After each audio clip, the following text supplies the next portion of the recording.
Hello and welcome back. I am Arumba. Thank you for joining me. Let's play some more of our campaign as the Great Horde. Alright, I don't know how long this thing with Sind is going to take. So, I was looking around at some of the provinces in Ming, and there's a lot of them that are being sieged down by rebels right now. I think he's going to go bankrupt, and we're going to help to guarantee that, I think, by declaring a war on him. You can't be broken by rebels if you are at war, so I don't really want him to get broken. I actually would prefer for him to just go bankrupt and let me take a bunch of territory. Iraq has now re-allied the Ottomans. It's fascinating.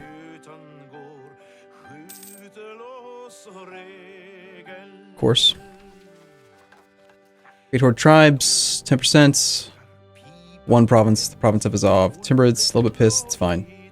I'm sending my army over to the east. Wu just broke free. Yeah, we need to just declare this war like right now. Before he can possibly get broken. I'm also going to attack Caradel. Before he can pick up any allies. We lose some piety for this, which is unfortunate, but we should gain it right back via the war with Sind at some point.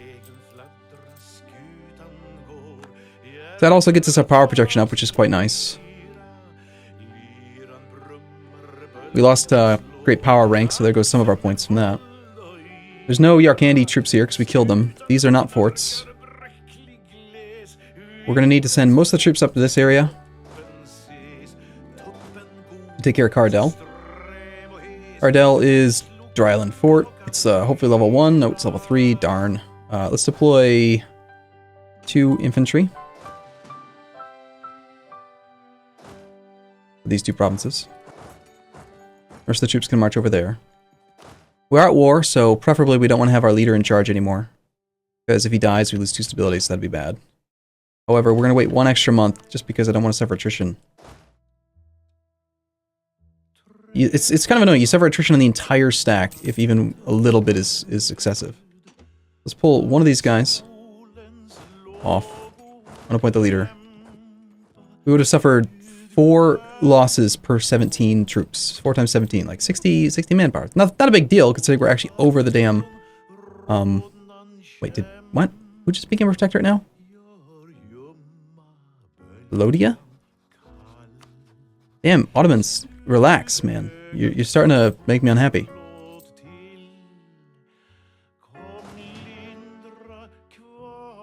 That would be Vijayanagar with 30,000 troops going after something. I don't know. He's suffering 5% attrition like a boss.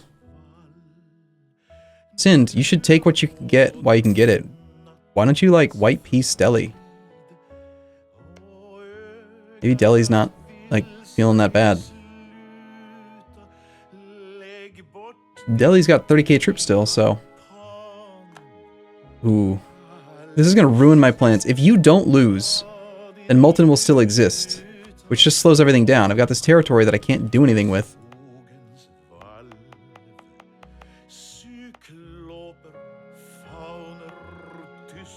I could release Punjab.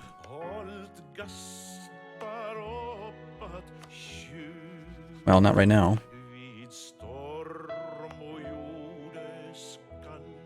We might end up doing that. We'll see. I'm annoyed with Sind. Truce with Oirat is up in 62 of August. Did we get that spread? It's now past that month. And we did. I guess what it's doing is it's just saying, like, by January of that date, it will have been there. It's not even caring about months, but it's a monthly thing. It should be a monthly thing anyway. 64. So when we see 64, let's just assume we're looking at sometime in 63 then. Sometime in 61. So sometime next year, we're going to have it here. It's probably not making a big difference in the cost, honestly. It's still 1,000 gold.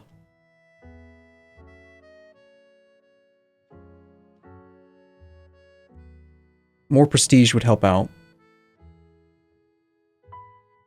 Winning wars, obviously, gets us prestige. Also, it's our mission right now. You still have no allies, I hope. This is also glorious in the eyes of God, darn it. There goes all of our tech cost reduction. Oh well. Expansion is everything. Getting our Horde unity back up and then also severely beating up on Ming is something I'm very interested in. We already have military access through you, so we could just ignore this guy for now. But then he could pick up an ally, and I don't want him to do that.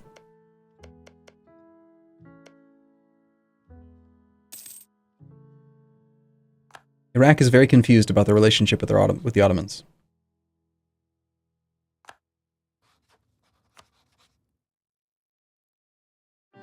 Well, Conquest, Trouble Feud, let's make it, Kakilik?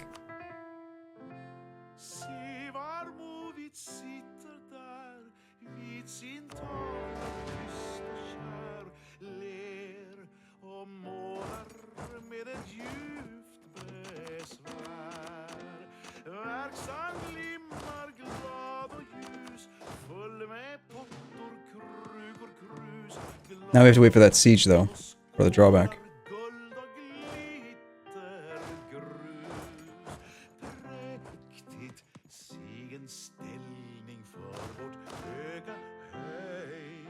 Now you're gonna make a leader, huh? Yes, he is. 333. It's not bad. Pretty good, in fact. Making 9 ducats a month while at war? That's not bad. Mercantilism is right. Yes, yes it is.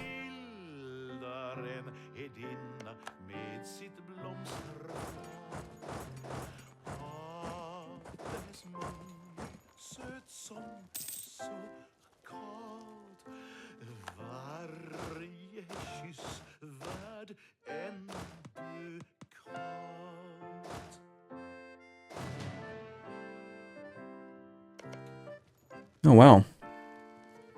Conscripted garrisons.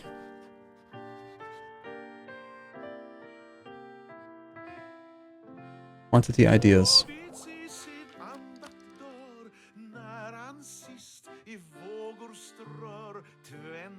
Oh, we already have quantity. Interesting. Okay, so we need more. We need 11 regiments. If we had 12 and we suffered a disease outbreak, 12 times 0.05, it's going to take us down by 6,000 troops. So we need 12 regiments there.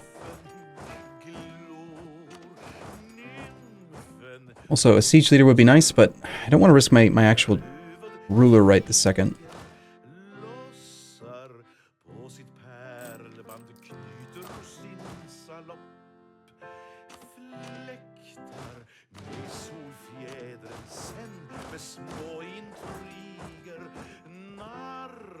Can't get out of here by the end of the month.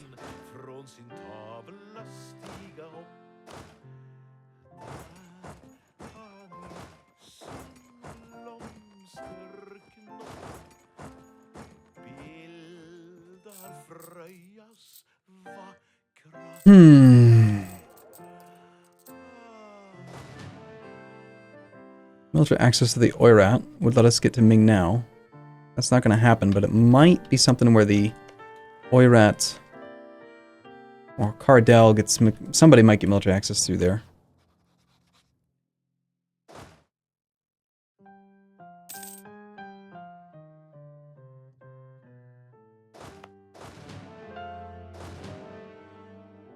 My one cannon is on the front line down in Sind. Having a second cannon could prove quite useful for sieges.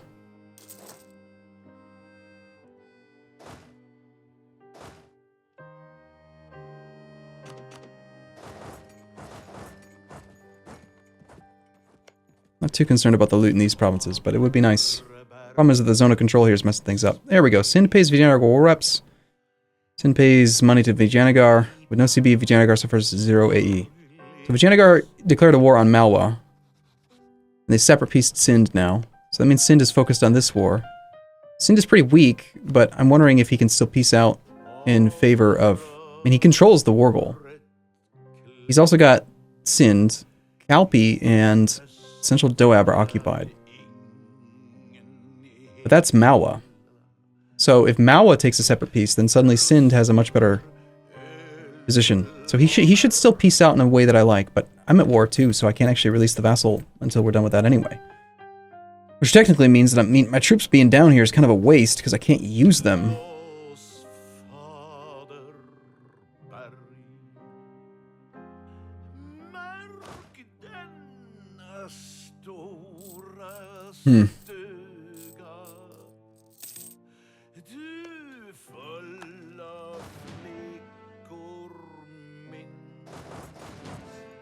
Okay, we will loot this now. Iraq is very confused about the relationship with the Ottomans. Let's just, again, leave it there.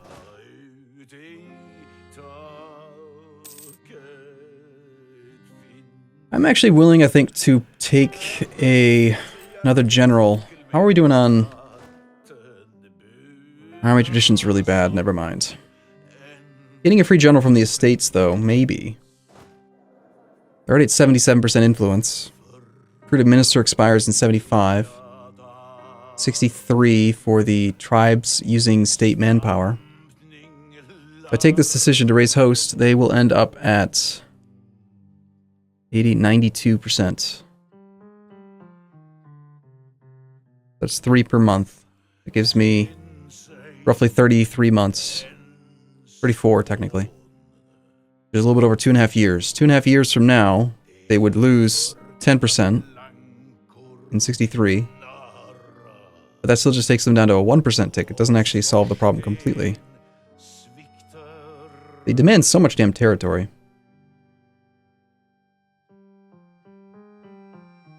Yeah, I think that it's not worth it.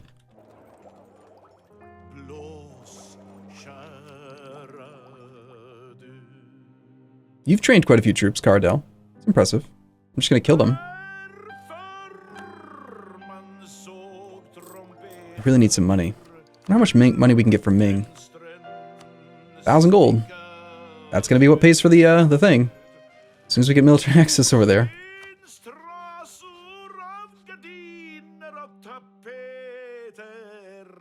One of the issues, we come in from here, zone of control here screws us out of moving past it. If I could come in through Utsang, get in. Let's see, how many slots do I have? I've got 2 slots free right now. I could come in through Nepal and then Utsang, gets me military access into Western Ming. Nepal will grant it, I'm sure. Utsang as well.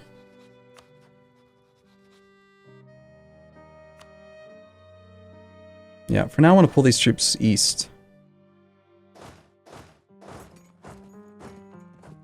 We'll leave the 9 stack here.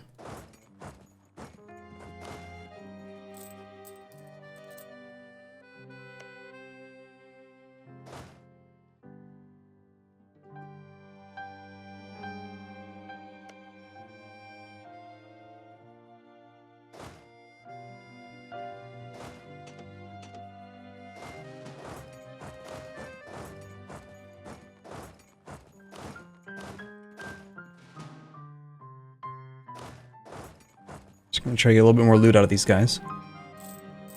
Okay, so military access is gonna be what we do. Malwa cedes Panipat to Delhi.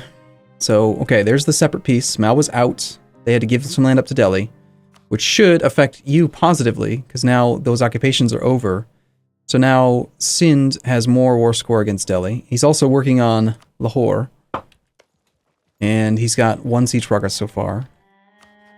Which means Delhi will hopefully end up losing their enthusiasm and take a separate peace, then he just conquers this. But again, I can't release Malwa until we're at peace again, so we're still looking at a little while. And I probably should have declared the war. I should have marched through Cardell first, gotten some troops onto the northwest coast or northwest area in Ming, then declared the war on Cardell, because this fort is really slowing progress down on this upper area. I still have no military access through Oirat.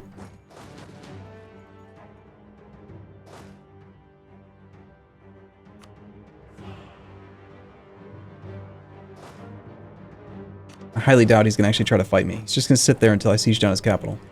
Here's our cannon.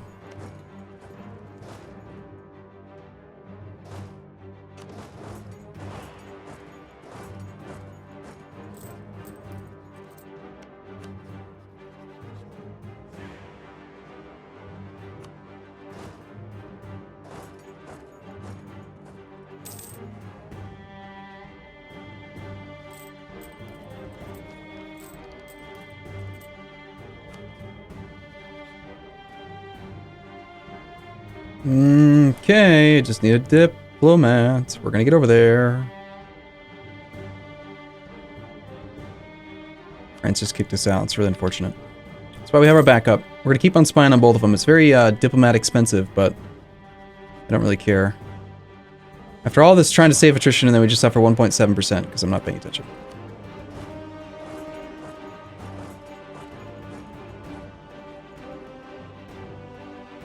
Okay, we got Farmland Fort.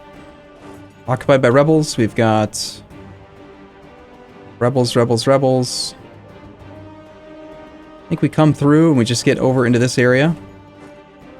Then we see what we see when we get there, depending on how many rebels are everywhere.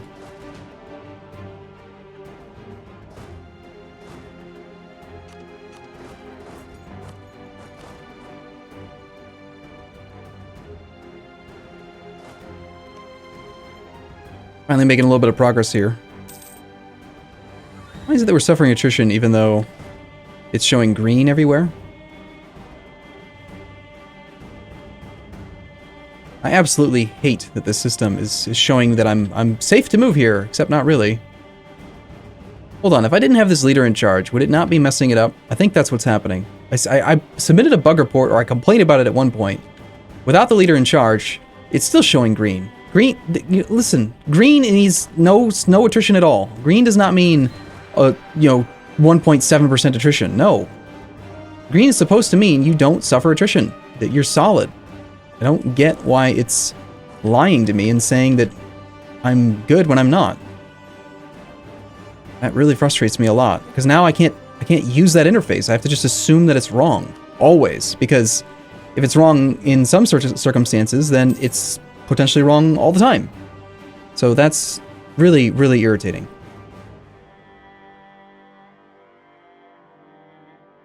Yeah, it's great. It's great.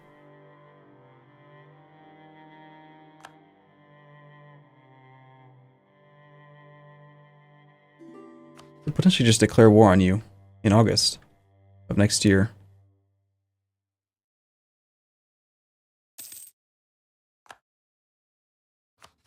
Don't need military access here anymore.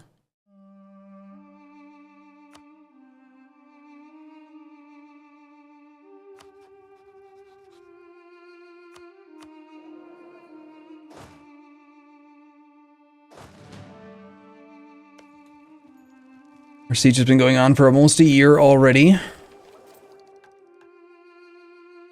We're already in both wars, so I can't actually... These forts, these desert flat forts would have been so nice to be sieging right now, because if he actually does have an army, then we'd be wrecking it right now. Okay, we've got 4 cav. It's perfect for flanking. This army needs to just get going. We arrive on the 16th and the 22nd. I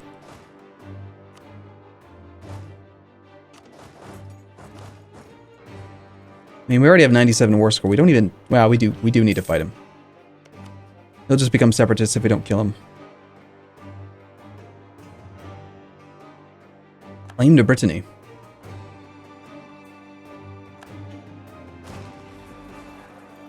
No cav. Now our cav aren't able to deploy because I used the infantry. Be nice if the infantry would be like, okay, we'll back off. We'll let somebody else to the front line. So the cav are still being completely useless this whole time. Nice. Okay.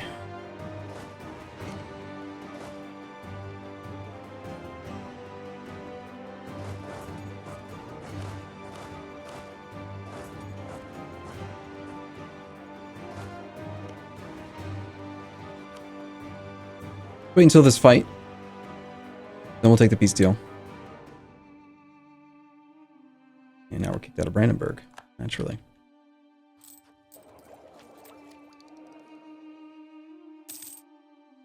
And looks like, unfortunately, we did not prevent them from having any morale. Darn. One's a control here. Got our guy. He's got the cannon. It's a level 4 fort. Requires 9 troops. Jesus. 9 garrisons of the Great Wall and conscripted garrisons? That's just rude. So 9 regiments. We have to have 10. That's like a capital fort, for crying out loud. should be sufficient for now.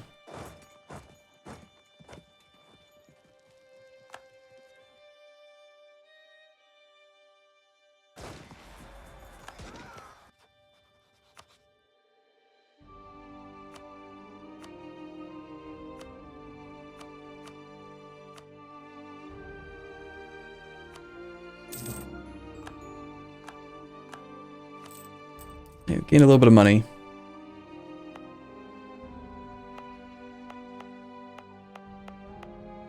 Question is, do we raise these provinces? I mean, gaining military points. I don't really need the manpower. I could use the Horde Unity, I think, more. The base tax, though, now I'm kind of wondering if I really want to do this. 40 Monarch points. Gain a little bit of Horde Unity, but then we end up missing out on quite a bit of income in the long run. I think we don't, for the first time ever.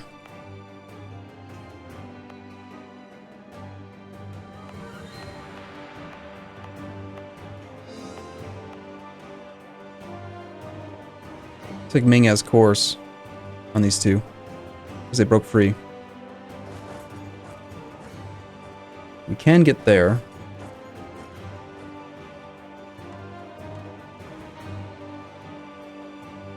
Alright, and then this army. You don't need to be in charge of that siege.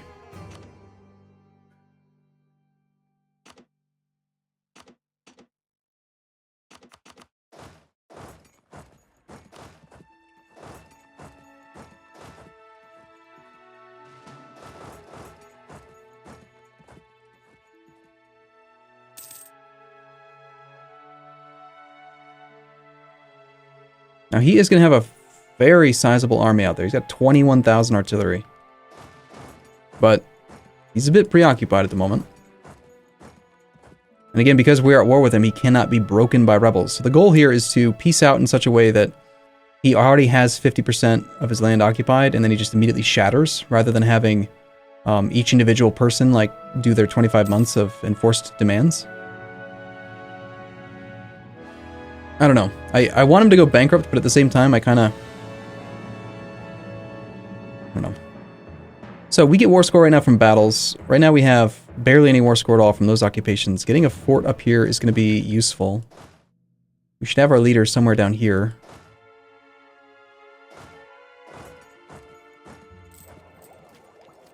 I'm going to have to go after some of these other forts. Or rather, provinces. There's a fort there, fort there, fort there. I mean, all these are all forts occupied by rebels. Which means I should have free military access through them. We could ignore the provinces that are occupied by rebels. We could actually go up to the north now this way. That seems better to me.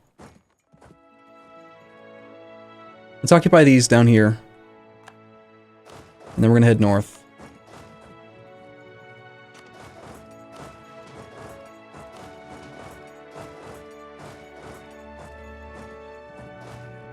With the leader. Making 10 ducats a month. We have to stay at full maintenance just to be safe. And we're still waiting to see a peace deal from what's his name.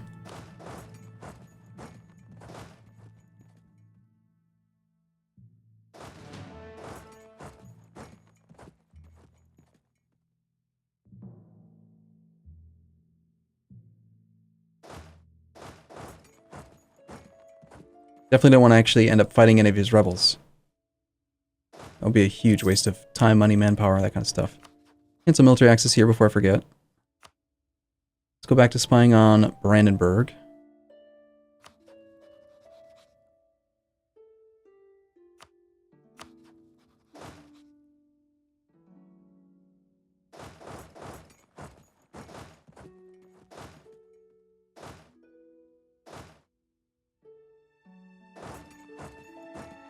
No Oirat.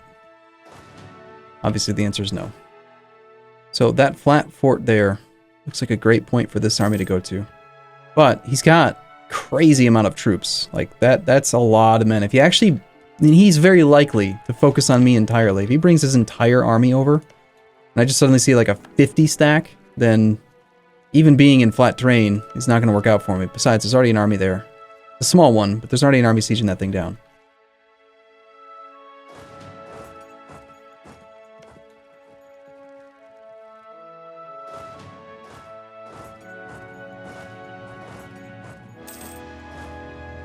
You just merge these armies up here.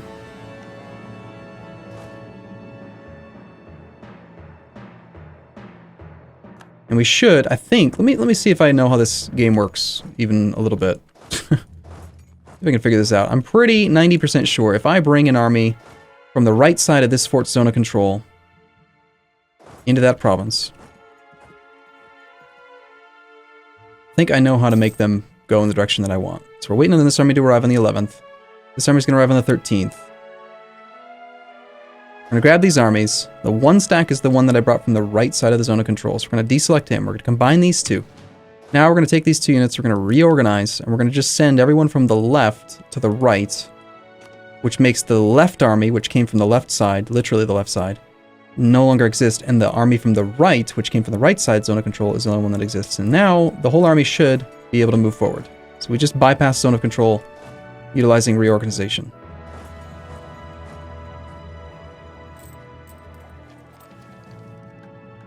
Sean is broken free. I mean, the main reason why he's got low enthusiasm is just due to his revolts in Ming. And he actually thinks relative strength of the alliance is negative. Probably because he's counting Persian troops against him. There's flat train fort. We got 2 flat forts here. But I can't actually get to that one. That's curious. I seem to recall always being able to move from one fort to the next if they were in a chain. I guess maybe zone of control has changed a little bit.